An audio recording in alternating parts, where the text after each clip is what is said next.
A cloaked figure rolls up to the Donggun shelter late at night, waking some dude up. The gatekeeper immediately tries to turn them away, hitting them with the no vacancy line. The figure pulls back their head, revealing an old woman begging for a place to stay. But she's not just begging. She whips out a fancy-looking silver token as a little persuasion. Suddenly Mr. We're Full is all ears. Funny how a little cash changes things. That coin ain't just pocket change either. That thing looks seriously important. And just like that, a room magically opens up.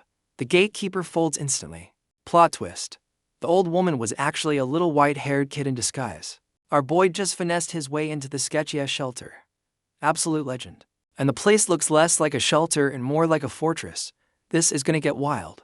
The gatekeeper shows our boy to a room, promising to talk rules and fees tomorrow. Yeah, I'm sure the fees are whatever's in your pockets. Look at this dude's face. He's already counting the silver token he just pocketed and planning how to get more. As the gatekeeper leaves, an actual old woman greets our boy, thanking the guy who just fleeced him. The new grandma offers him a seat, and the room looks surprisingly clean for such a sketchy place. She starts acting all motherly, telling him it must have been tough. This feels way too nice. My guy. Red flag. Our boy looks genuinely surprised by the kindness. Bro, remember you finessed your way in here. Stay focused. Call IT. The gatekeeper is eavesdropping outside with the creepiest damn smirk. This is 100% a setup. The grandma tells him to rest because they'll be here soon. Who the hell are they? This just got ominous. Our boy just plays along, looking up at her like a sweet, innocent kid. The acting skills are top tier. The scene cuts to the window as a sound comes from outside. Showtime, I guess, they've arrived. The grandma starts coughing her lungs out while our boy fakes being asleep. The performance is about to begin. We get a quick flash of a bloody hand. So this is about to get real dark real fast. She's bleeding from the mouth, whispering some dramatic last words. This is some next level guilt trip material. And right on schedule, she collapses onto the bed. The timing is just a little too perfect, don't you think? Our boy wakes up looking all confused. This kid deserves an Oscar for this performance, I swear. He calls out her name, Helen, and touches her, getting her blood all over his hand. The trap is officially sprung. He hits them with the perfect shocked face. Bro is fully committed to the role of a scared little kid. He looks from his bloody hand to her body. Yep, he's been framed for whatever the hell just happened. He lets out a scream, calling her name like he actually cares. He's selling the panic like a pro. And right on cue, two new assholes show up in the doorway. These must be the managers of this whole scam. The two managers complain about the dead woman being an inconvenience. Not a single tear shed. Just annoyed their asset is gone. They decide to pair our boy with a new girl, Pauline, for their next sympathy grift. This place is just a revolving door of scams. Our boy just meekly agrees, still fully committed to his role as a traumatized kid. This dude's method acting is insane. The managers walk off, already talking about how much money their new mother-son duo is gonna rake in. Scumbags. And there it is. We get the official confirmation that this shelter is just a front for exploiting kids. A close-up on Pauline's eye shows her sizing up her new partner in crime. Let's see if she's a friend or another foe. Pauline walks in and formally introduces herself to our boy. The tension in this room is thick. She lays it out plain and simple, he's with her now. Welcome to the team, I guess. Our boy just stares back, not saying a word. He's playing it cool, trying to read her. Pauline looks away, and you can tell she's just as trapped in this mess as he is. Pauline starts dropping some serious life advice on our boy. Okay, so she's not just a coworker. She's a mentor. She hits him with the "you gotta survive" speech. Damn. This is a flashback to when they first teamed up. She's selling him the whole hope for the future package. Is she for real? Or is this just part of the grift? She offers him her hand, ready to lead him into this new life of scamming. Our boy looks like he's about to sign his soul away. And he takes it. The mother-son grift duo is officially formed. Let the scamming commence. We get a montage of them begging on the streets. So this was their daily grind. Playing the sympathy card for cash. Turns out, even though it was an act, Pauline was actually a decent fake mom. A little kindness in this hellhole. She even went full mama bear on some bullies for him. I'm starting to like this Pauline character. Our boy says he was never lonely with her. They actually built a real bond out of this fake family setup. Boom, 5-year time skip. Pauline's all grown up and sitting alone, looking kinda sad. Where's our boy at? Pauline gets called Mother Pauline, and she looks about as thrilled as you'd expect. And there's our boy, his name is Rowan. He's 8, and he's running up to his fake mom. They're having a sweet moment on a bench, acting out their roles after a long day of grifting. Someone drops the bomb that Pauline is leaving soon. Well, that's gonna ruin the mood. Pauline confirms it. She scored a gig as a maid for some noble. She's finally getting out of this hellhole. Rowan puts on a brave face, hyping her up like a good son. My guy is a better actor than half of Hollywood. She messes up his hair, telling him to worry about himself. This fake family feels more real than most. Pauline gives him a sad smile, thanking him for the 5 years they spent together. This is the official goodbye. Rowan's inner monologue hits hard, remembering how she was the only one who ever protected him. And the facade finally cracks. Rowan is trying to be happy for her, but he's breaking down completely. Rowan is having a full-blown breakdown, listing everyone who's ever abandoned him. This kid's got some serious trauma. Pauline grabs his face, trying to snap him out of his pity party. It's tough love time. She hits him with the "you're not really alone" speech. Okay. She's trying to leave him with some wisdom before she bounces. She drops some philosophy about how you're only alone if your heart is empty. Damn. She's getting deep. She tells him to look inside himself to see who cares.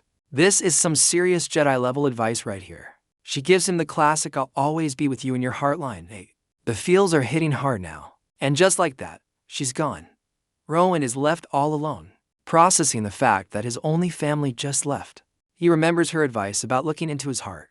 My guy is actually about to try the spiritual mumbo-jumbo. He's trying to open the eyes of his heart like she said. This sounds suspiciously like a power-up trigger phrase. Called IT. Our boy starts glowing with some wild blue energy. He just unlocked his main character powers. Rowan's eyes are wide open and glowing like he just saw the damn universe. My boy is officially powered up. He's floating in his own personal galaxy, realizing he can see everything without even looking. Bro unlocked his third eye. Our boy is tripping out, saying he can feel everything. This is way more intense than Pauline probably intended. He's literally holding the memories of everyone who left him, turning that trauma into a star. That's one way to cope. And there's the big realization. He wasn't alone after all. Pauline's Jedi mind trick actually worked. He gives a tearful thank you to Pauline, promising he'll never forget her. The feels are real, man. And just like that, the moment's over. It's morning at the scam shelter, and the warden is yelling for the kids to get to work. Boom, another time skip. It's been a whole year since Pauline bounced, and nothing has changed. Rowan's still wondering how she's doing, hoping she's okay. My guy is loyal to a fault. Turns out, our boy is now the top earner in the whole damn shelter. His new powers made him a pro-level grifter. A new supervisor shows up, acting all buddy-buddy with Rowan. I don't trust anyone in this damn shelter. This dude's name is Blake, and he's apparently Rowan's personal bodyguard now. He only got friendly after hearing Rowan's tragic backstory, which is a massive red flag. Turns out Blake is the one who explained Rowan's new power-up, telling him the light he sees is mana. So he's a mentor now. Sketchy. Rowan hits him with the innocent kid act, smiling and saying he's counting on him. My boy is still a master manipulator. With his mana vision, Rowan sees that Blake is a swordsman, but his mana has a murky glow. 8. So this dude is 100% bad news. We get a quick lesson on what mana is. It's basically the Force, but for this universe. Cool, cool. Magic system established. Rowan, back on the grind, is just vibing and admiring the pretty mana all around him. Bro's seeing the world in HD now. Blake warned him not to mess with mana cultivation, but Rowan can already see it everywhere. Yeah, don't get strong, says the guy who wants to control you. And look at that haul. Rowan's bowl is overflowing with coin. His mana reading ability has made him the undisputed king of beggars. He's even using his powers to sweet-talk donors, telling some lady her heart is beautiful. This kid weaponized his trauma, and it's paying dividends. The ladies are absolutely eating up Rowan's poor little orphanage. His mana-enhanced charisma is working overtime. Rowan's just vibing, practicing his new mana vision while getting paid for it. Work smarter, not harder. And this is his new POV. Bro is seeing the world in thermal, reading everyone's energy signatures like a damn sci-fi protagonist. He's getting used to his new predator vision and feeling pretty damn good about it. The confidence is back. Okay, maybe it's still a little trippy. And right on cue, his sketchy bodyguard Blake shows up to check on his cash cow. Blake is floored by the haul Rowan's brought in. Yeah, my boy's new powers came with a serious buff to his income stat. Rowan hits him with the angelic smile, crediting kind people. This kid's acting is so good he could scam the devil himself. Blake gives him a shady-ass warning about jealous people. This sounds less like advice and more like a threat. He tells Rowan to report any suspicious guys. Bro, the call is coming from inside the house. As Blake walks off, Rowan decides to keep his training on the down low. Smart move. Never let your handler know you're leveling up. Rowan's inner monologue kicks in, admitting he's been seeing some weird shit lately. My boy's spider senses are officially tingling. His mana vision is picking up to cloaked figures with auras so bright. They look like walking light bulbs. These guys are definitely not NPCs. He's watching them from his usual spot, noting their mana is on a whole other level. Yeah, these aren't your average pedestrians. And they're not just passing through. They've been watching him, and then doing some Assassin's Creed parkour to dip out. So he's got stalkers now. He decides to keep this info from Blake, knowing his new powers are a secret weapon. Good. Never trust the handler with the murky-ass mana. Back to the grind, Samrano calls him teacher while dropping a coin. His charisma stat is officially maxed out. His collection cup is overflowing. Bro's gonna need a bigger bag for all the cash he's pulling in. As he's walking through an alley, someone lands on a roof above him. His stalkers are back for another episode. Rowan's eye widens as his mana vision pings. He knows he's not alone. He looks up and spots the glowing figure on the roof.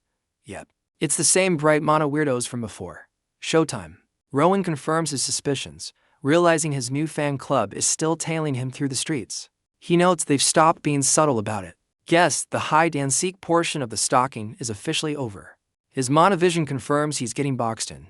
These guys are coordinating their attack like a damn special ops team. Rowan decides it's time to dip, hoping to make it back to the shelter before they make their move. And they're on him. The stalkers drop down and start closing the distance, fast. Our boy is booking it, thinking his sketchy-ass bodyguard Blake is his only hope. My guy. You saw his murky mana. The chase is on, and these glowing weirdos are right on his ass. And he's cut off. They use that Assassin's Creed parkour to get ahead of him and block the exit. Yep, that's the face of a kid who knows he's absolutely cornered. The escape plan just failed spectacularly. Just when he's about to get jumped, someone screams his name. A carriage pulls up like an Uber of destiny. And speak of the devil, it's Blake, the bodyguard with the sketchy-ass mana. Coming in like the damn cavalry. This dude is putting his whole body into this sprint, not playing any games. Okay, he's not just a supervisor. My guy is doing his own Assassin's Creed parkour. Rowan calls out to him, and Blake lands like a superhero. Bro, you literally saw his murky mana. Why are you trusting him? Blake scoops him up, hitting him with the hold on tight. This feels way too much like a hero moment for a guy this shady. And they're off, literally jumping off a damn building. This dude's got some serious hops. He clocks the stalkers on the roof and says they're dipping back to the shelter. At least he's not blind. My man is just bouncing from roof to roof like it's a damn video game. In the middle of a high-speed chase, Blake yells at Rowan not to drop the money. Priorities, I guess. Rowan looks completely spaced out and Blake asks what's wrong. Yeah. My boy is finally realizing his savior only cares about the cash. Blake drops Rowan off at the shelter, telling him to head inside. The hero act is still going strong. He spins some BS about a safety issue and tells Rowan to rest. Yeah. The safety issue is that your cash cow almost got snatched. Blake flicks Rowan's head, trying to snap him out of his daze. Bro thinks he's just scared, not actively analyzing him. He tells Rowan to get it together, saying the stalkers can't get in. My boy just plays along. Still in his innocent kid mode, Rowan stands alone in the hallway, looking like he's processing the trauma. Or is he? He covers his mouth, and you think he's about to have a breakdown. The acting is still on point. Plot twist. Our boy is smiling, thinking I saw it. He wasn't scared, he was taking notes. Turns out, during that whole high-speed chase, Rowan was using his mana vision to watch how Blake's energy flowed.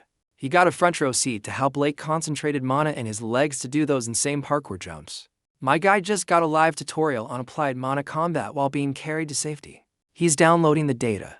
Rowan's inner monologue confirms he was studying Blake's every move, not just panicking. This kid's a damn sponge. He's not even gonna wait.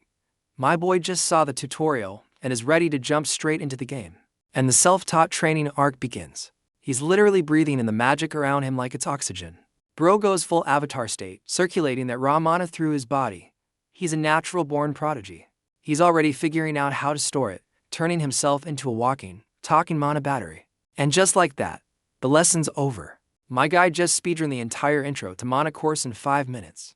Look at that face. That's the smile of someone who knows he just unlocked the skills to get the hell out of this dump. He's clenching his fist, itching to test out his new parkour powers. The escape plan is officially in motion. Just as he's about to start, some other kids show up confused. Looks like everyone's been recalled to the shelter. And here comes another scumbag manager, yelling at everyone to shut up. This can't be good news. The dorm master hits them with the classic nothing to worry about line, which means it's time to start worrying. He puts the whole shelter on lockdown, telling the kids to stay put. Yeah, those glowing stalkers really rattled these scumbags. And of course, he singles out Rowan, the top earner. Our boy knows getting called out by name is never a good thing. The dorm master tells him to pack his shit because he's being transferred. So they're selling their number one asset. Rowan just follows the guy, carrying his whole life in a sack. This is feeling way too much like a shady back alley deal. They get to a massive gate where another manager is waiting. Yep, this is the official handover of their prized cash cow. The dorm master hands over some paperwork to the new guy. They're literally signing the transfer papers for a human being. Rowan's watching from a distance, trying to figure out what the hell is going on. He's too far to hear the details of his own sale. But our boy ain't helpless anymore. He starts powering up his mana senses to eavesdrop on these clowns. He's circulating that mana just like he saw Blake do, about to turn his new powers into a long-range listening device. Let's go.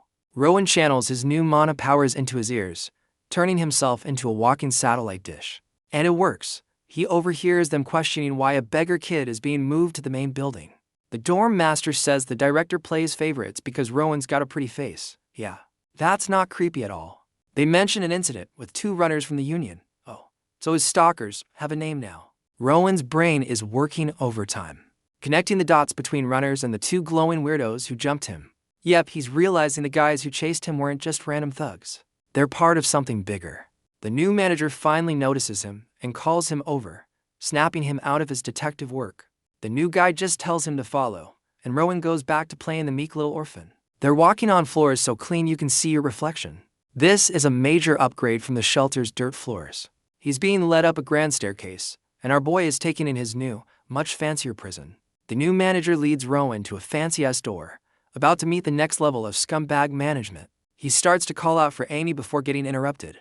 Rowan's just standing there, playing the part of a lost puppy. The door opens to an office that's nicer than the entire shelter combined. And there's the new boss lady. The manager shoves Rowan forward, telling him to meet his new handler. Welcome to your new, fancier prison, my guy. Meet Amy, the new manager. The old manager immediately sells Rowan out, mentioning he's illiterate. Thanks for the vote of confidence, dude.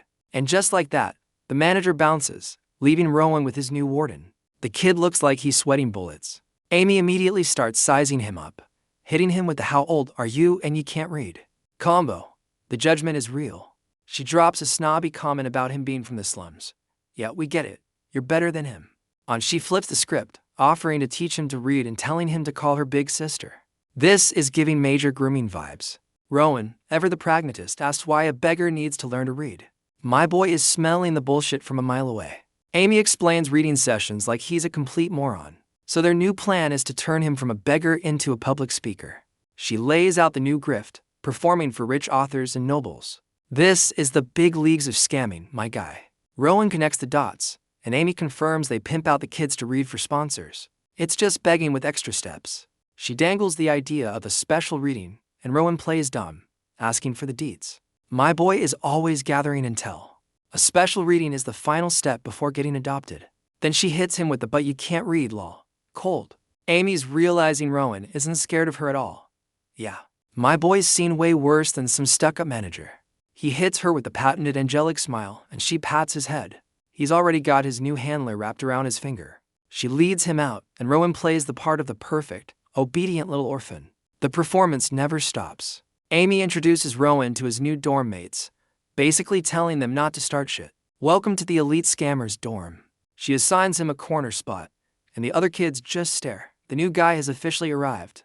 Rowan gets his first order in the new dorm: stay quiet and don't start shit. My boy hits M with the obedient yes. He's genuinely amazed by a personal closet. Bro, the bar is on the floor. A new kid shows up to check out the new meat. The new kid asks if Rowan is really from the slums. Rowan plays the part perfectly, looking all wide-eyed and innocent. The blue-haired kid, Theo, introduces himself and seems way too friendly. He's acting like Rowan is some exotic animal from the zoo. Theo introduces the rest of the welcome wagon, 8. So this is the elite squad of child scammers. Theo assumes Rowan got his ass beat in the old dorms and promises they're not like that. Yeah, I'll believe that when I see it. Theo lays out the new job description. No more street begging, just library duty. It's a promotion to corporate-level grifting. Rowan's eyes light up when he hears books. 8. So our boy's a reader. The welcome party officially accepts him into the nerd herd. Night falls on the fancy new prison. Just a classic scene transition to show time has passed. Rowan is wide awake in bed, staring at the ceiling. You know damn well he's not counting sheep. He's plotting his escape. We get a quick flashback to Pauline telling little Rowan that books are basically the cheat codes to the universe. Rowan is completely hooked on the idea. Pauline knew exactly how to motivate this kid, planting the seed for his future grind. Back in the present, our boy is sleeping peacefully, thinking his wish came true. He's finally getting the education Pauline wanted for him. A quick shot of a wintry tree outside the window. 8. So the reading montage has officially begun. Boom, another time skip. The tree is now in full bloom, and we get a happily ever after line. My boy's been hitting the books hard. Rowan's in the middle of a study session when his new handler, Amy, calls him out. Time for a progress report. Amy tells him to bring her the book he's been reading. It's pop quiz time in the Elite Scammer Academy. She starts reading the titles he's finished, and they're absolute gold. The Golden Pig's Delicious Poop, My Guy's Got Taste. Amy's face is a perfect mix of confusion and disgust. Rowan clocks her expression, wondering what the hell is wrong. She just tells him he's ready for the next level. But Rowan's still wondering why she looks so weird. Bro, you read a book about poop. Rowan's hyped he's unlocked the district to books and immediately asks for overtime in the library. Nerd. He's ready to dive into the adult section, thinking he's about to unlock some serious forbidden knowledge. My boy is on a reading spree, just grabbing every book he can get his hands on. He's in his element. He's browsing the shelves when a specific title makes him do a double take. His spider senses are tingling again. The book is about the Union. 8. That's the same name the managers dropped when talking about his stalkers. He cracks open the book, and the first thing he learns is that he lives in the middle of nowhere. Welcome to the boonies. Our boy is speed reading through this history book like his life depends on it. The lore grind is real. He's getting a full-blown history lesson on how the world was formed after some massive war. World building time. The book explains some king created a special organization to keep the peace. This is starting to sound familiar. And there it is, the Union. Rowan thinks the guys who tried to jump him must be good guys. Bro. They literally hunted you in an alley. Rowan's connecting the dots, realizing Blake was buddy-buddy with the local admins. So, why'd he book it from the so-called good guys? He puts it all together. The shelter and the Union are beefing, and his bosses are covering up the whole alleyway chase. My boy's got his detective face on, wondering what other skeletons these scumbags are hiding in the closet. And he's not just reading about it, he's training. My guy is practicing his mana control right in the middle of the library. Look at that glow up. He's got a whole damn galaxy swirling on his back while he's supposed to be studying. He's multitasking like a pro, dusting shelves while running his mana engine. Work smarter, not harder, my dude. He admits his control isn't perfect, but he can now train on the move. The self-taught training arc is paying off. We get a quick flashback to his old method, sitting still like a monk to absorb mana. He's come a long way from that. Now his mana core is upgraded, letting him train 24/7. This kid's a damn prodigy, evolving his own techniques. But he's hit his first wall. His mana isn't getting any denser. Even prodigies have to grind, I guess. 8. It's morning roll call at the Elite Scammer Academy, and Amy's got them all lined up. Some new red-haired lady shows up with Amy, looking like she's about to draft her fantasy grifter team. She's literally shopping for kids, checking their condition like they're prize cattle. This place is messed up. She picks a few of the regulars, including our boy Theo from the welcome wagon. They look way too happy about this. And she calls out Rowan's name. My boy looks shocked, like he just got called on The Price is Right. She gets all up in his grill, basically saying he's a rookie who can't read for shit. But she picks him anyway cause he's got a pretty face. He's being brought along as arm candy. Rowan hits her with the perfect obedient bow, thanking her for the opportunity. The acting never stops. Amy claps like a game show host, telling the chosen ones to get ready for the main event. And the jealousy kicks in. The other kids are salty that the new guy got picked just for being cute. Rowan gets a full-blown makeover, looking like a damn cherub in his new fancy clothes. His new buddy Theo runs up, gassing him up about how good he looks. 8. The bromance is budding.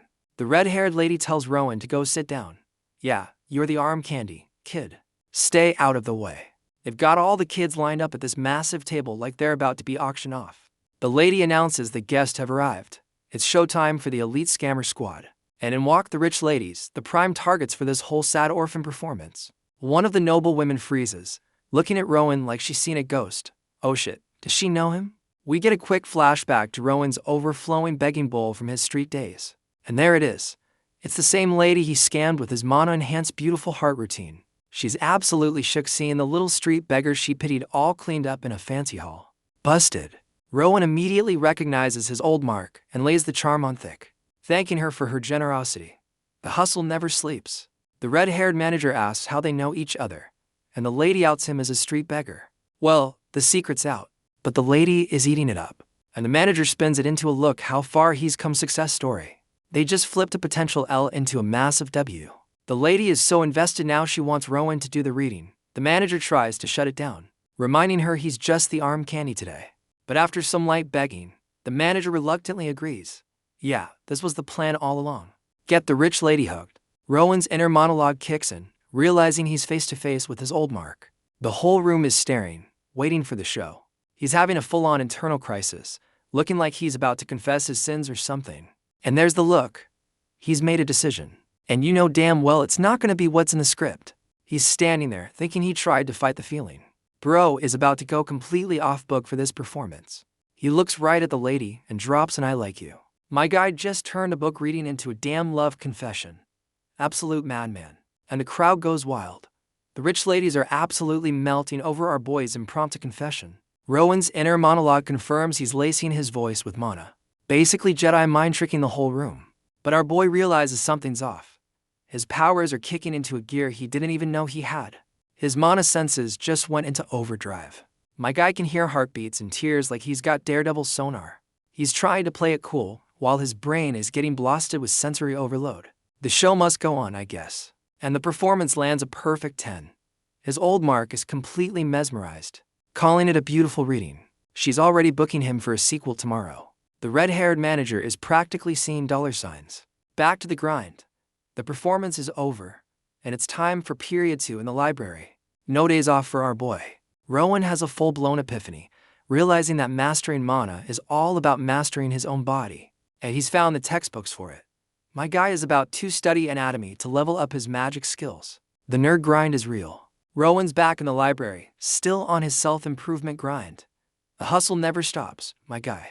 And speak of the devil, his sketchy bodyguard Blake pops up to see what he's reading. Rowan hits him with the "I knew you were coming," flexing his new mana senses. Blake just laughs it off like a proud dad.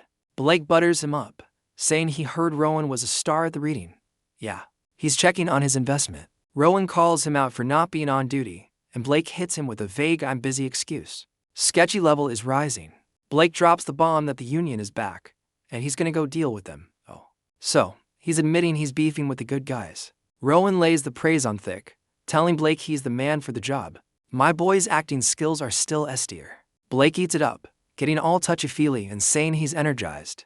This dude is so easy to manipulate.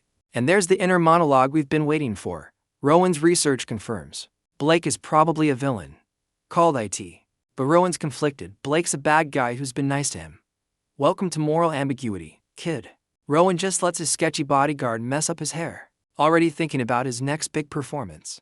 My boy's priorities are straight. He hits Blake with the fake "be careful" line, and Blake just brushes it off like a gnat. The manipulation game is strong with these two. Blake gives him a book with some shady advice about not wasting energy. Yeah, don't get too strong. My little cash cow. And just like that, the sketchy bodyguard bounces, leaving Rowan to his own devices. Finally, some peace and quiet to plot. Rowan's already picturing the showdown between the so-called good guys and his shady-ass bodyguard. Place your bets now, folks. My boy's standing there wondering what a real-deal magic fight looks like. He's about to graduate from theory to practice. Look at that face. That's the look of a kid who's done being a pawn and is ready to start playing the game himself. He's already power-scaling himself against the big boys. My guy's ambition is writing checks his body can't cash yet. And the training arc continues. He's not just gonna wonder. He's gonna find out exactly how strong he is right now. He's holding the book Blake gave him, and it's glowing. 8. So that wasn't just homework. It's a damn magic item.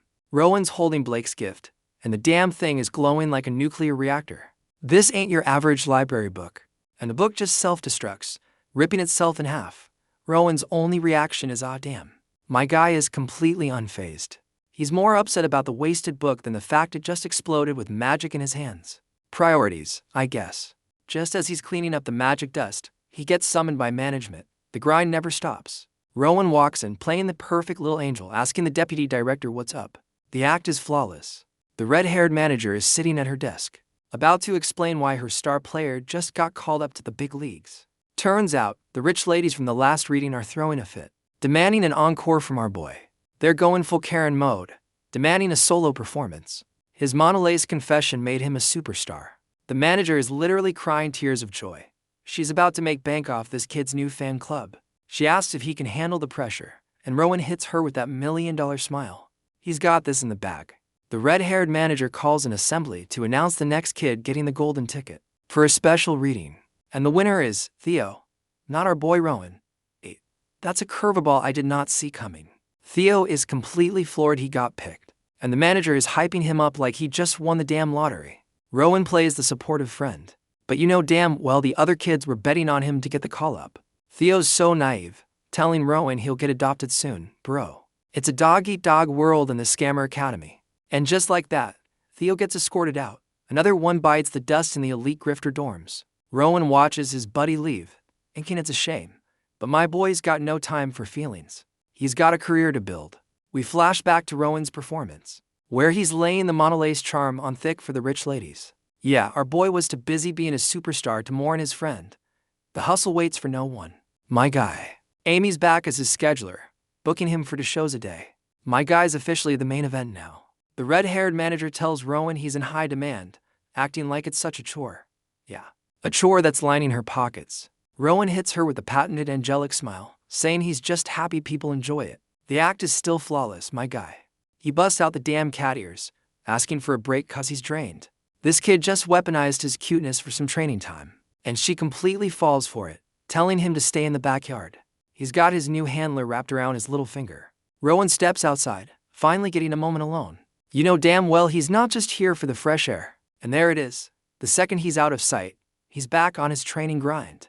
Go in full avatar state. My boy is deep in concentration, looking like a damn Jedi master. The focus on this kid is on another level. He's using the info from those anatomy books to literally map out his own mana circuits. This is some big brain shit. He's forcing mana through these new, self-made pathways. Bro is literally inventing his own cultivation technique. And there's the breakthrough. It's not just about power, it's about will. Our boy just cracked the code to leveling up. Rowan's break just turned the backyard into a damn power plant. My boy is going Super Saiyan. And he's just standing there completely unfazed, like he didn't just cause a citywide blackout. He finishes his training, already critiquing his own work. Bro's a prodigy, and he's still not satisfied. He's already thinking about how to exploit other people's weaknesses. This kid's a strategist, not just a powerhouse. He remembers how gassed his bodyguard Blake was after that chase. My boy was taking notes on his savior's stamina. He also clocked that the Union goons ran out of juice. He's realizing everyone has a damn mana limit. Rowan's putting it all together, realizing there's a flaw in how everyone uses their stored mana. He realizes he's already been using external mana with his voice. Bro's been doing advanced magic without even knowing it. Now he's wondering if he can just straight up telekinesis a leaf. The experiments are getting wild. And he puts the theory to the test, unleashing a massive wave of energy. My boy just invented a new school of magic. Rowan makes a leaf float, confirming his new telekinesis powers are legit. My boy's a natural. Another day, another kid gets the special reading call-up. This time it's some girl named Lily. The other kids give her the standard congrats on getting sold farewell party. Lily walks up to Rowan, looking nervous as hell. She's about to shoot her shot, and she drops the I like you bomb. My guy's charisma stat is officially breaking the game. The other kids are whispering, confused why the golden goose Rowan didn't get picked. And they figure it out. You don't sell your number 1 cash cow. My boy is too profitable to leave. Lily's face drops as she realizes Rowan is basically a prisoner here, because he's too good at his job. Rowan, who was probably thinking about mana circuits, asks her to repeat herself. He heard nothing. She gets embarrassed and runs off. Our boy is completely oblivious to the fact he just got confessed to. Rowan's just thinking about his escape plan while the other kids roast Lily. My boy is focused on the grind, not the girl. And he's back at it the next day, practicing his new telekinesis powers. Bro's already got pencils floating like it's nothing. His mana senses start tingling. Someone's watching the training session. He looks up and spots some dude just casually spying on him from the roof. Oh, it's the same manager who brought him to this fancy prison. My guy's just chilling with another suit.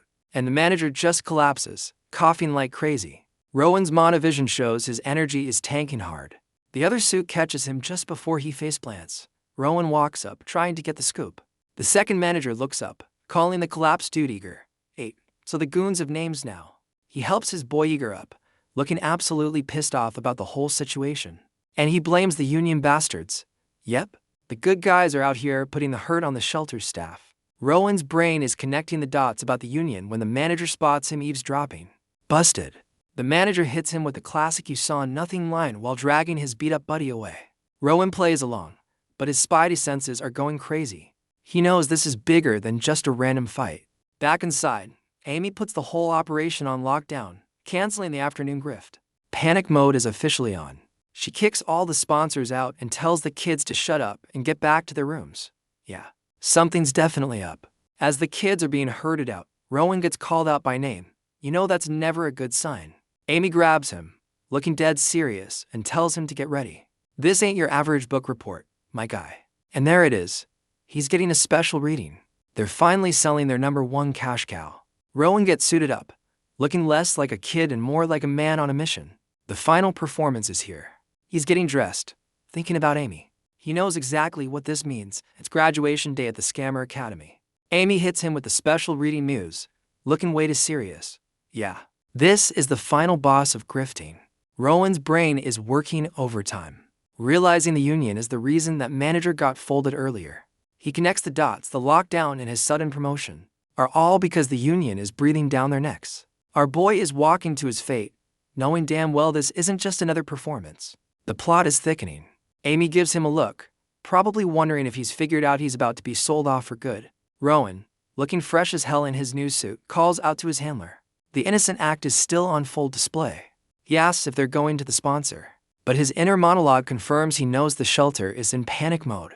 Amy is completely caught off guard by how sharp he looks. My boy's charisma stat is still working overtime. He calls her name again, and she's flustered, telling him to follow. He's got her wrapped around his finger even now. He asks if it's his old rich lady fan, but Amy says it's someone new. 8. So a mystery buyer is in the game now. Amy's not even talking, just leading him to the slaughter. That's some cold-ass handler behavior right there. They're walking him out to some secluded-ass building in the middle of nowhere. Yeah, this is definitely not an adoption agency. They arrive at the shelter annex, which looks more like a damn supervillain's lair than a shelter.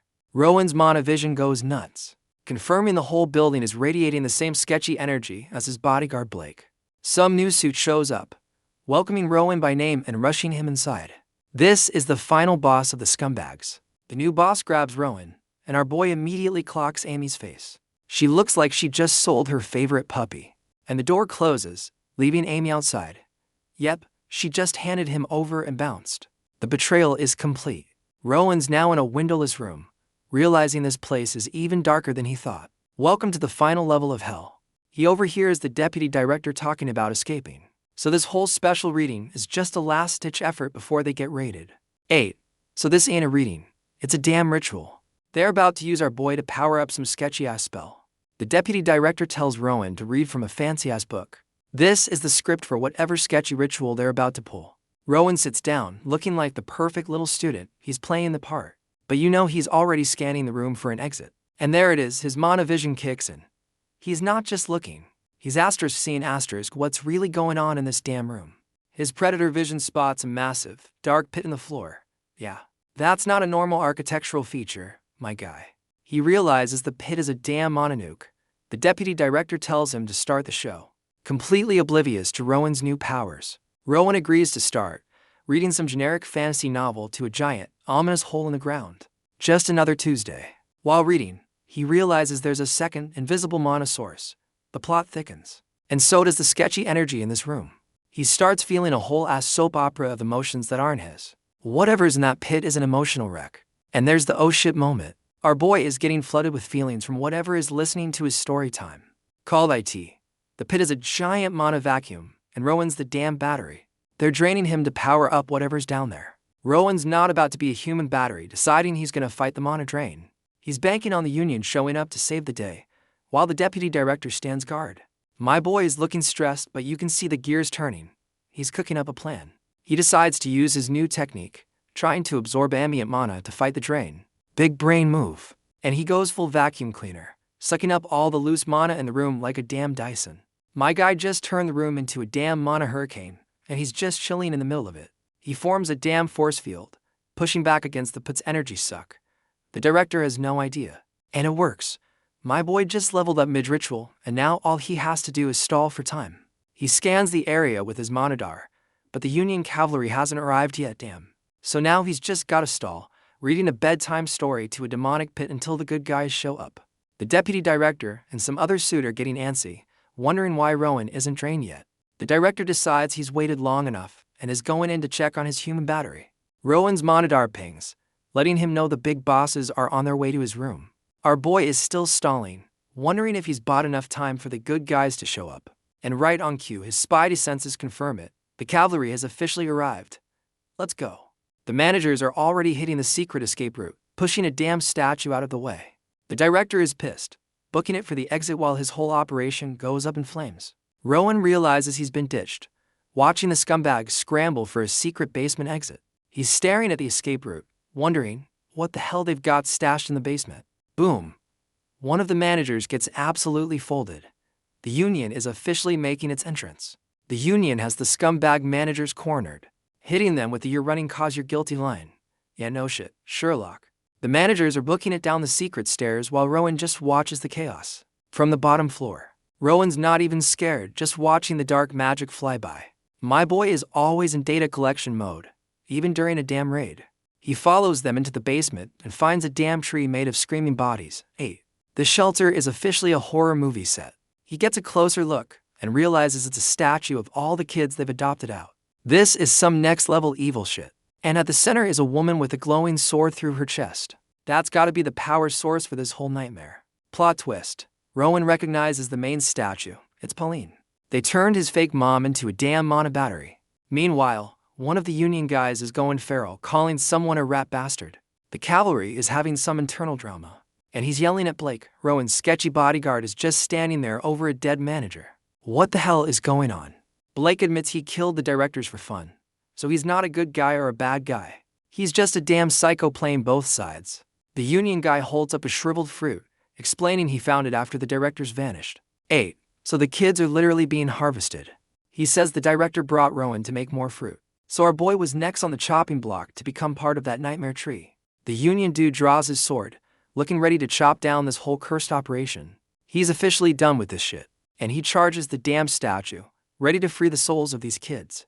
This guy is actually one of the good ones. We flash back to Rowan asking Blake why a swordsman has no sword. My boy's been asking the real questions from the jump. Blake hits him with a vague ass "I needed it for something else" excuse. Yeah. Something else was turning Pauline into a damn statue. And there's the big reveal. Blake's standing there with glowing blood claws. He's not a swordsman. He's some kind of monster. The deputy director shoves Rowan's head down, trying to shield him from the horror show. Too little. Too late, my guy. And Blake just impales the director with his new Freddy Krueger claws. So much for playing for the same team. The Union guy is completely shook, watching his target get murdered by his own damn backup. The betrayal is real. The Union dude is still processing the fact that Blake, his backup, just murdered their target right in front of him. And that's the final straw. Rowan just went full-blown avatar state, absolutely radiating with power. The Union dude feels the pressure change and is completely floored. Yeah, the kid you were trying to save is now the main event. The Union dude is just standing there with his sword, looking way too smug for someone who just witnessed a murder. And now he's back to being shocked, asking what the hell is going on. My guy. You're a little late to the party. Yeah, that's the face of a man realizing he's not the main character in this story anymore. We get the full picture. Dead director, terrified Union dude, and our boy Rowan about to choose violence. The Union dude drops a hint about Rowan's bloodline being special. 8. So our boy's a secret prince or something. Rowan walks past him like he's not even there, and the Union dude is sweating. Smart move. Don't mess with the kid on his revenge arc. He's standing before the statue of Pauline, about to unleash all that power on this cursed monument. Rowan reaches out to the statue of his fake mom. 8. It's time to settle the score for good. He gives the statue one last hug, crying his eyes out. My guy is breaking my damn heart right now. He puts his hand on her chest and starts pumping mana into the statue. He's about to blow this whole cursed thing sky high. Boom, the whole damn statue erupts in a pillar of light, freeing all the souls. That's one hell of a prison break. The statue starts cracking under the pressure. Yeah. My boy is literally shattering his trauma into a million pieces. And now he's getting a psychic download of some other kid's trauma. Bro just became a walking hard drive for sad backstories. He's seeing a full-blown massacre through someone else's eyes. This is way more than he signed up for. Yep, he's getting a highlight reel of someone's worst day ever. This is some heavy shit to download. And there's the source of the memory. Some dude's standing in the middle of the carnage like a final boss. Wait a damn minute. Is that an older version of Rowan? My guy just got a vision of his own tragic future. Rowan's seeing his future self, looking like a damn final boss after a massacre. And our boy is absolutely shook, realizing he's staring at his own dark-ass future. He's trying to reject the vision, but his whole world is literally shattering around him. But then some warm, familiar mana starts seeping in. 8. A memory is about to buffer the trauma. And it's Pauline's memories, coming in clutch to save our boy from a mental breakdown. We're getting a full-blown flashback to her Jedi wisdom about not having an empty heart. She's reminding him that as long as he remembers people, he's not alone. The feels are back, man. This is the exact moment she gave him the advice that unlocked his powers. Full circle moment. Let's go. She's literally walking him through the steps to unlock his heart again. This is his spiritual safe space. And he gets it now. The mana is telling him to hold onto these good memories, not the future trauma he just saw. Pauline's memory comes in clutch, literally holding his hand through the psychic trauma dump. He's holding onto that one good memory of his fake mom like a damn lifeline. The feels are real. And the Union dude ruins the moment, putting a sword to his neck like a complete dick. He says he waited cause Rowan's smart, trying to recruit him in front of a pile of dead kids. This clown blames everyone else for the plan going sideways, like he wasn't part of the problem. He hits Rowan with the join me offer, looking way too intense for a job interview. The offer is simple, join him or die. Rowan, ever the negotiator, asks for the job details. Plot twist. The job is managing another kid harvesting farm. This dude ain't a good guy either. He offers Rowan a spot in his crew, RTEL 8, so he's not even with the Union. My guy is literally recruiting for a black magic cult that wants to take over the world. Rowan hits him with the ice gold. Did you make this nightmare tree? My boy is done playing games. The recruiter clown tries to play it off, saying he's just the groundskeeper for this soul-sucking abomination. Rowan just shuts him down with a simple I don't want to go. The job interview is officially over. The recruiter clown realizes his sales pitch failed and is about to switch to aggressive negotiations. And he chooses violence, swinging his sword at a damn kid. This dude has no chill whatsoever. Oh shit. Rowan catches the blade with his bare hands while summoning a whole ass ghost army. The recruiter clown is completely frozen, realizing he just tried to fight a kid with a damn stand. Rowan, still holding the sword, asks if Blake killed Pauline. My boy is gathering intel before he unleashes hell. And he goes full Super Saiyan, promising to end Blake if he's the one who hurt his fake mom. The recruiter clown is absolutely shitting himself, realizing he's not the main character in this fight. Rowan hits the recruiter clown with a mana blade, telling him he should have dodged. My boy's first words as a badass are just pure savagery. He tells the clown not to feel too wronged as the dude is literally getting stabbed. Bro is adding insult to literal injury. Rowan drops the coldest you fucked around and found out line while the clown is bleeding out. The innocent kid act is officially dead. Our boy's face is all shadow and menace as he starts his villain origins story monologue. He's in his bag now. He finishes his vow, saying he'll never forgive them with a whole ass ghost army at his back. My guy just declared war on the entire system. The mana blade vanishes, leaving the recruiter clown's body on the floor. Job's done. Trash has been taken out. His spy senses go off, picking up a whole squad of glowing figures coming down the stairs. 8. The next wave is here.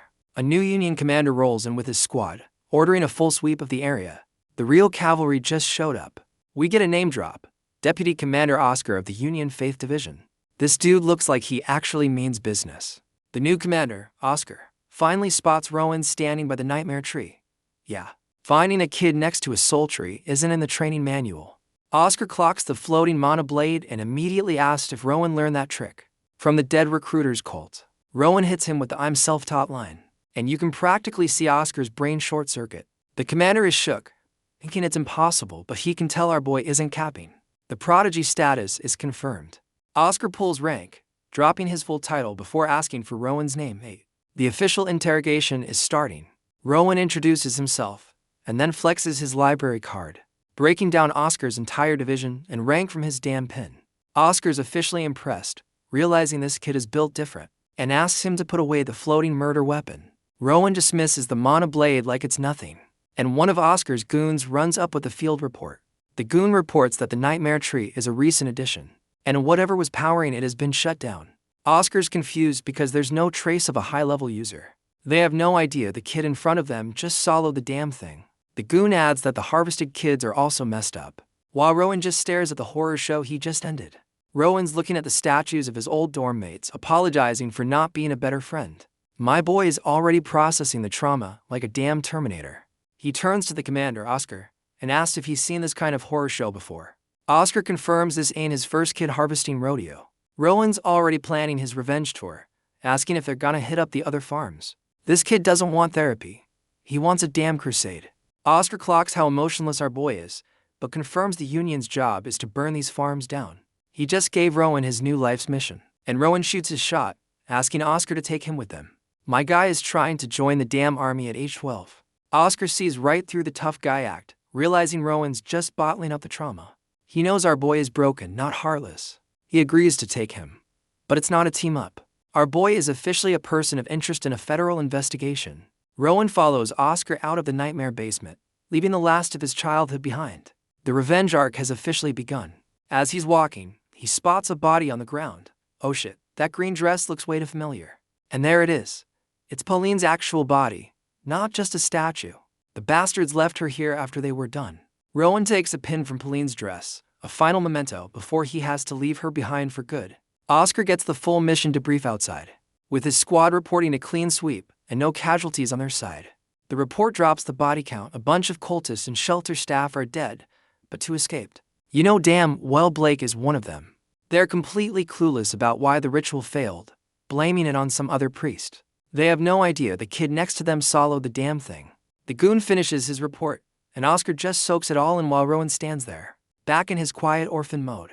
Oscar turns to Rowan, asking where he feels most comfortable. He's trying the good cop routine on the traumatized kid. Rowan says the library, his one true safe space. Oscar agrees to move the interrogation to our boy's home turf. Oscar tells Rowan to lead the way, giving him a little bit of control. Smart move, trying to get the kid to lower his guard. They're in the library, and Oscar immediately clocks that there are no magic books anywhere. The mystery deepens for him. And there's the million-dollar question. Oscar asked Rowan how the hell he learned to do all that shit by himself. Let the real interrogation begin. Rowan hits Oscar with the "I just figured it out" line like it was a damn math problem. Oscar's face says it all, just like that. My boy doubles down, flexing that he's very smart. The absolute confidence on this kid after everything he's seen is wild. And Oscar buys it, admitting he can tell Rowan's not lying. Yeah, my guy. You're dealing with a certified genius here. Oscar tells him to spill the tea, asking for the full life story. 8. It's time for the tragic backstory montage.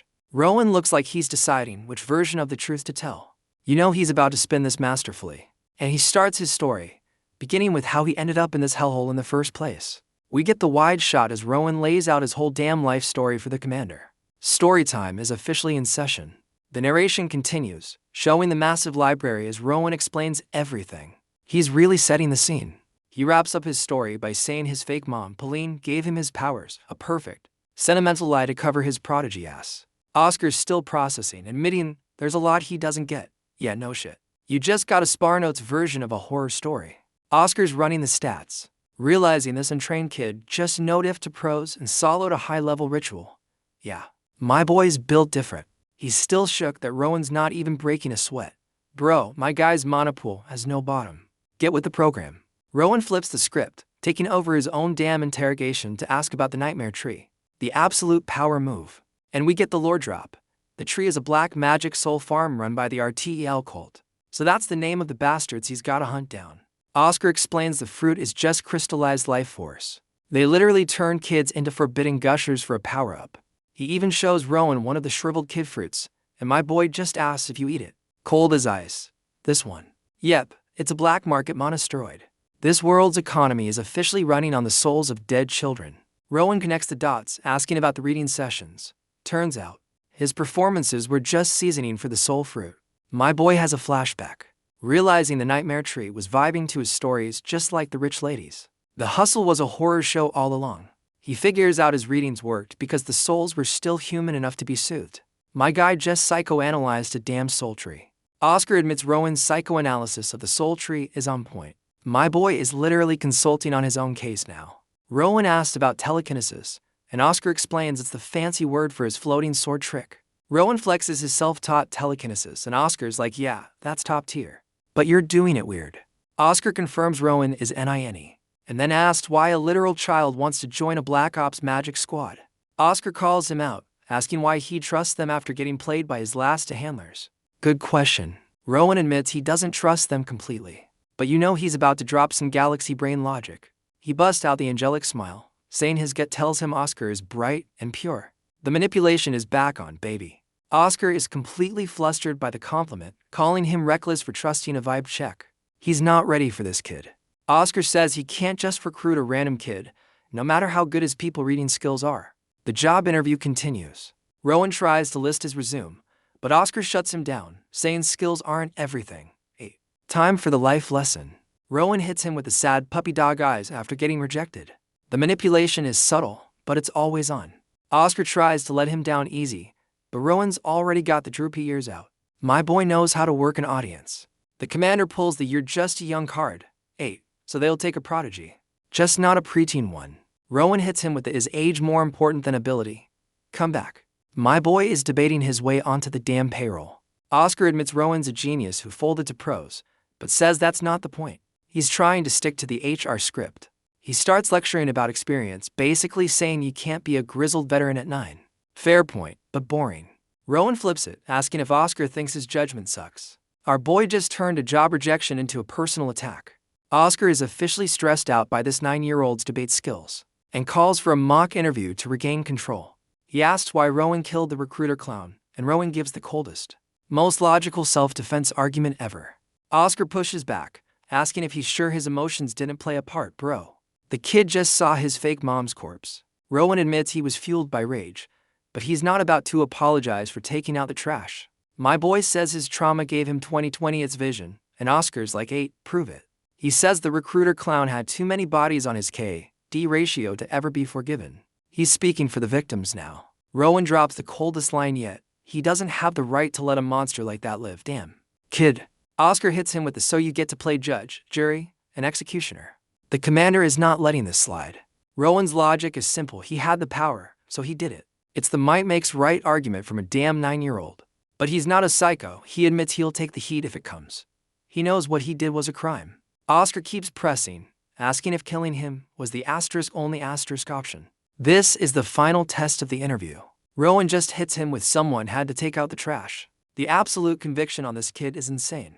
And then he flips the whole damn table, asking if that's not the union's entire job description. Mic drop. Oscar is completely speechless. Yeah, my guy. You just got out-lawyered by a 9-year-old on the definition of justice. He launches into a "whole this is our noble purpose" speech. Here comes the company's mission statement slideshow. He's painting this picture of a perfect world where everyone is happy. Yeah, tell that to the kids in the nightmare tree, my guy. More shots of a happy little town. The propaganda reel is working overtime to sell this good guy image. He wraps up his big speech about peace and stability. Bro, you're trying to sell a dream to a kid who just lived a nightmare. And just like that, they're leaving the shelter. Our boy Rowan is officially out of the frying pan and into the damn fire. Oscar gives Rowan one last look, like he's still trying to figure out what the hell he just signed up for. The whole Union squad is staring at Rowan like he's the new office pet. Welcome to the team, I guess.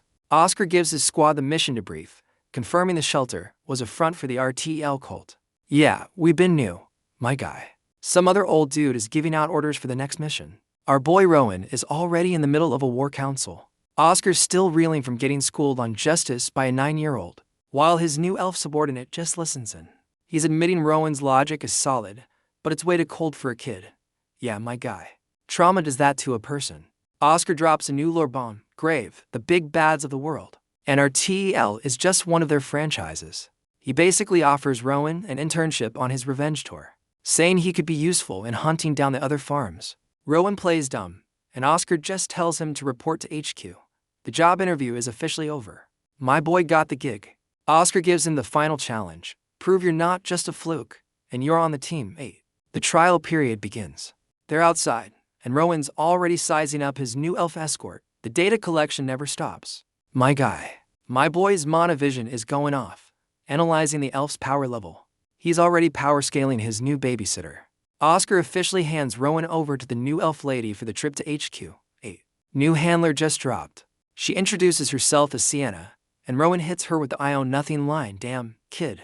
Way to start with the trauma dump.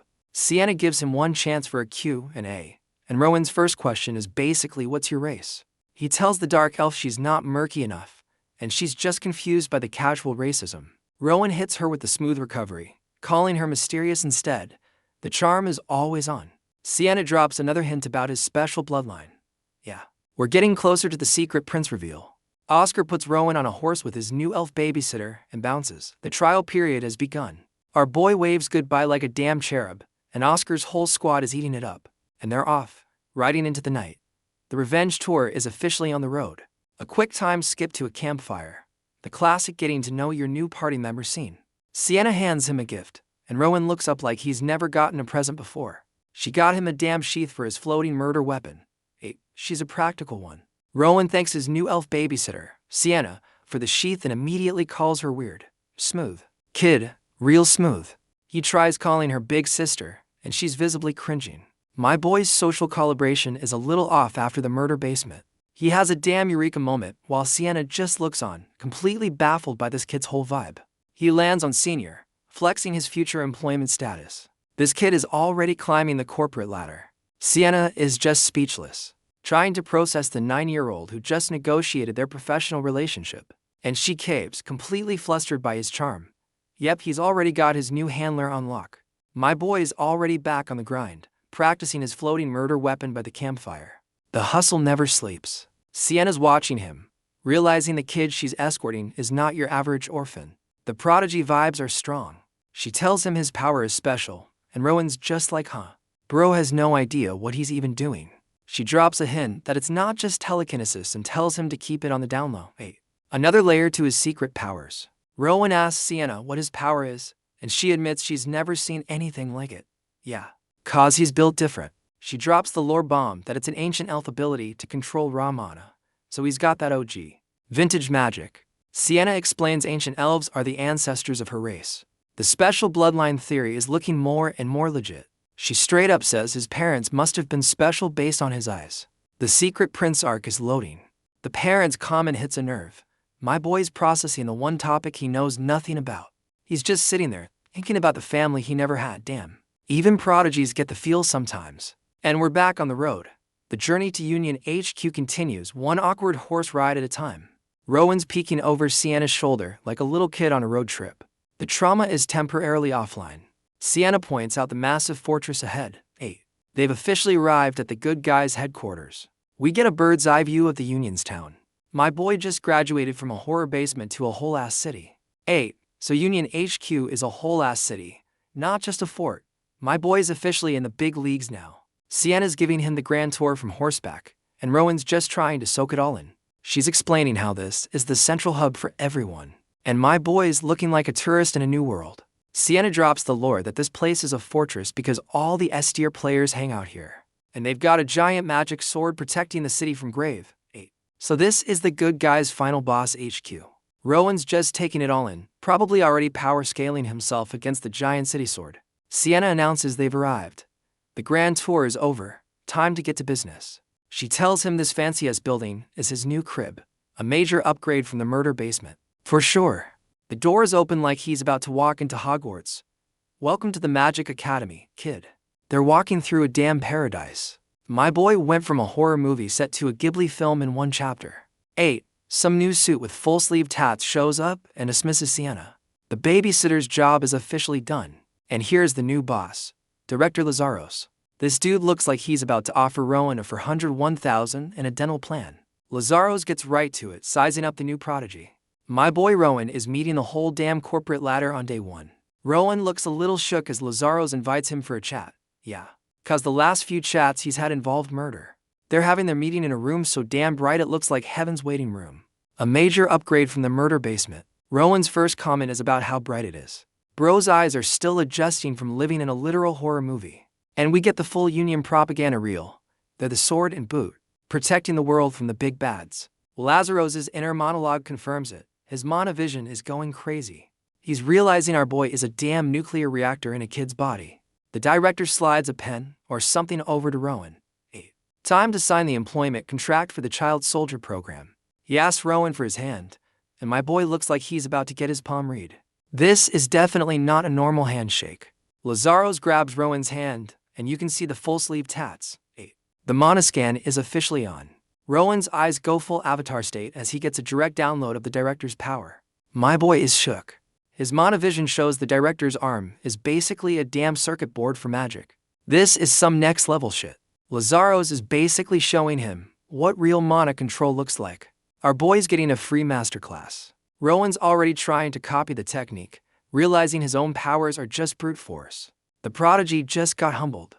He's actually smiling about it, realizing he's got a whole new world of magic to learn. The grind is eternal, my guy. Lazaros switches topics, asking about the pin he jacked from the dead director. The interrogation ain't over yet. Rowan corrects him, saying it was his grandma's. So it's a family heirloom, not just loot. The director asks to see it, and Rowan's face drops. Bro, that's the last thing he has of his fake mom. My boy is hesitating, probably wondering if he can trust this new suit with his one memento. Rowan's completely baffled by the director's mana flex. My boy's brain just blue screened for a second. His inner monologue confirms their mana is linked, and the director's got him in a damn psychic handshake. But our boy ain't scared, he's taking notes on the director's high-level mana control. The grind is 24/7. He's already trying to reverse engineer the technique mid-handshake. This kid's audacity is on another level, and he closes his eyes, about to try and copy a master-level technique he just saw for the first time. He pulls his hand back, but you know damn well he just downloaded the free trial of that power. The director is laughing, completely aware that the 9-year-old just tried to pirate his signature move. Lazaros is straight up impressed, calling our boy's raw talent remarkable. Yeah. He knows he's got a prodigy. Rowan admits he got caught trying to copy the technique, but his gut says the director is a good guy. Lazaros is still sizing him up, holding the pin, probably wondering what the hell he's gonna do with this kid. The director is holding Pauline's pin, the last thing Rowan has of his fake mom. Lazaros is staring at the pin, and his whole damn expression changes. Yeah, he recognizes that thing.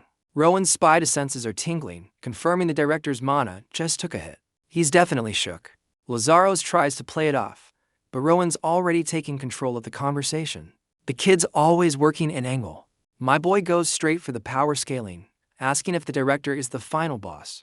Lazaros just laughs it off. Rowan takes the raccoon metaphor literally, and the director has to explain he's not an actual trash panda. Lazaros starts dropping lore about the Union's S-tier players. New names for the future hit list. And then he mentions the real final boss, the governor. So this whole organization has a damn queen. The director ends the meeting with a head pat, basically telling our boy to book a meeting with his secretary next time.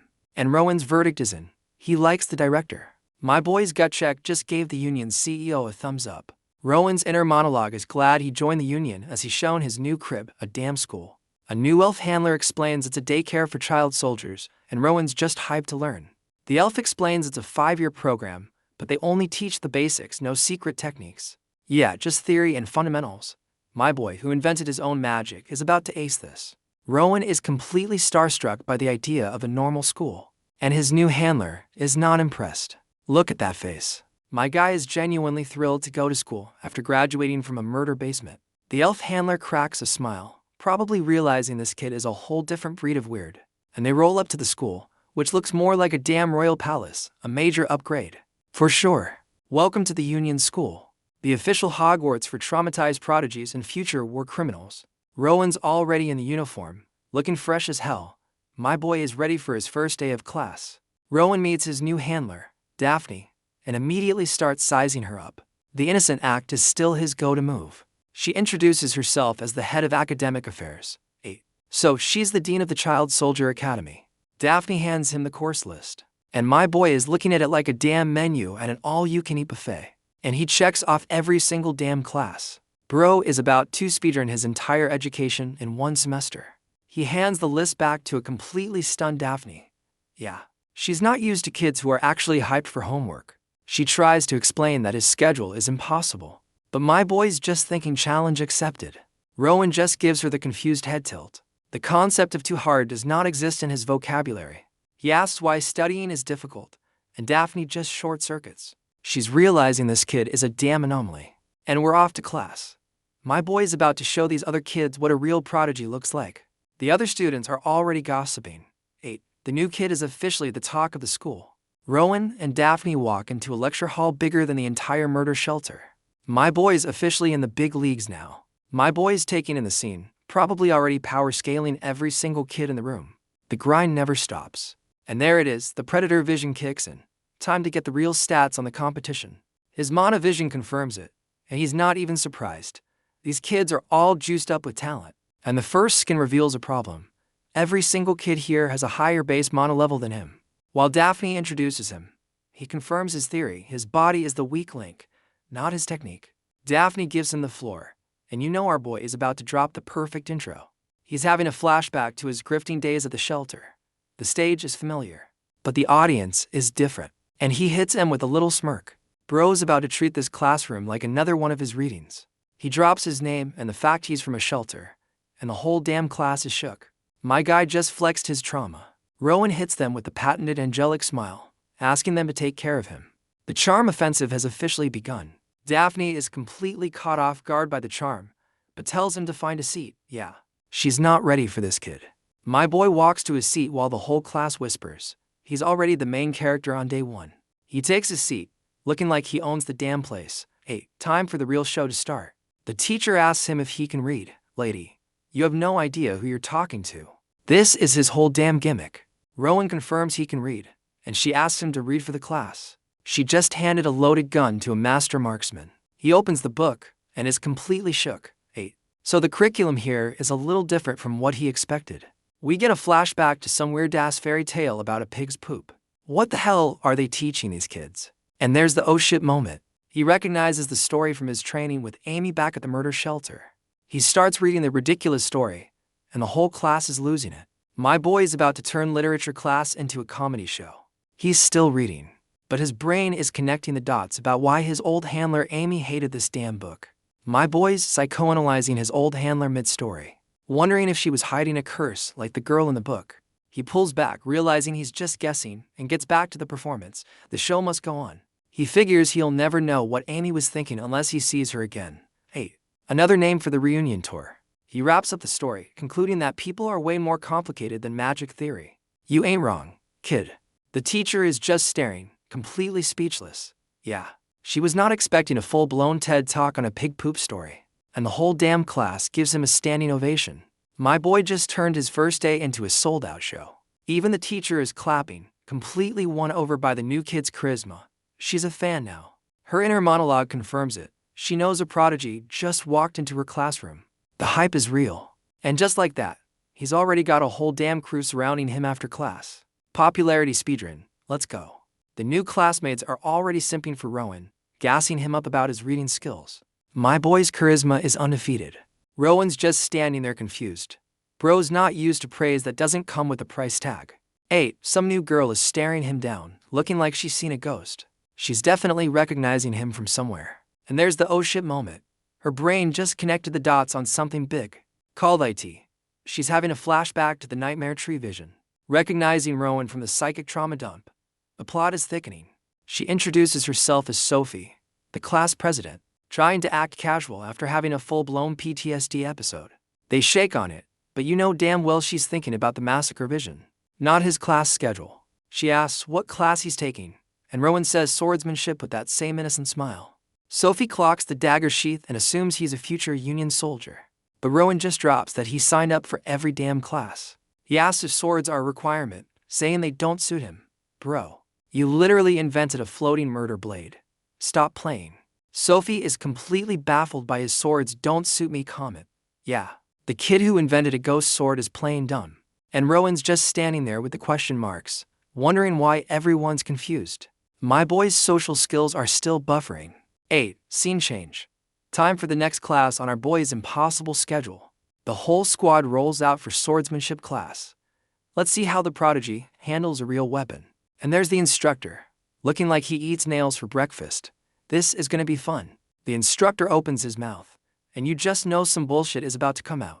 He yells first come, first served, and the other kids are ready to throw down for a good spot. And they're off. The whole damn class just started a 100-meter dash for a training dummy. Rowan's brain finally catches up to the situation. The gears are turning, my guy. His new classmates are yelling at him to hurry up while they leave him in the dust. Welcome to PE. Kid. Rowan's just standing there, processing the fact that PE class has started without him. Bro's still in loading screen mode. His predator vision kicks in, and he realizes everyone's using mana to cheat the race. 8. Time to play their game.